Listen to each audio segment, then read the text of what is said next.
আমাদের প্রাণপ্রিয় নেতা, বগুড়ার কৃতি সন্তান জনাব তারেক রহমান প্রধানমন্ত্রী হওয়ার পরে উনি আগামী 20 তারিখে বগুড়ায় প্রথম শুভাগমন উপলক্ষে আজকে আমাদের প্রস্তুতি সবার নিরাপত্তার বিভাগটা আমরা উপরেই বগুড়া স্থানীয় প্রশাসন এবং বিএনপি নেতৃবৃন্দ এবং সাবেক এমপি বর্তমান এমপিদের নিয়ে মাননীয় প্রতিমন্ত্রীকে নিয়ে আমরা মোটামুটি ফাইনাল করেছি।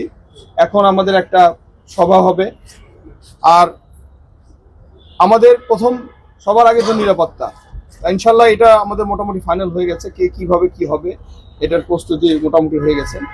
এখন আমাদের শুধু যে জায়গাগুলোতে উনি যাবেন এবং যে সমস্ত ফলক উন্মোচন করবেন এবং আমাদের যে কার্ড বিতরণ হবে আপনার বাগবাড়িতে, এবং বাগবাড়ি শহীদ জিয়া স্মৃতি বিজড়িত জন্মভূমি বাসায় যাবেন, সেই বাসা পরিদর্শন করবেন। ওখান থেকেই আমরা আবার এখানে ফিরে আসব। এগুলো মোটামুটি কর্মসূচি আমরা মোটামুটি ঠিক করে ফেলেছি। এখন শুধু আমরা পরিদর্শন করব। এটা নিয়েই আলোচনা হলো।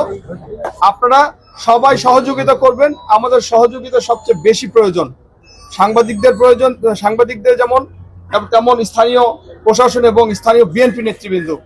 আমরা আশা করতেছি সবাই আমাদের সহযোগিতা করবেন, যাতে আমরা আগামী 20 তারিখ আমাদের মাননীয় প্রধানমন্ত্রীর শুভগমনটা সফল করতে পারি।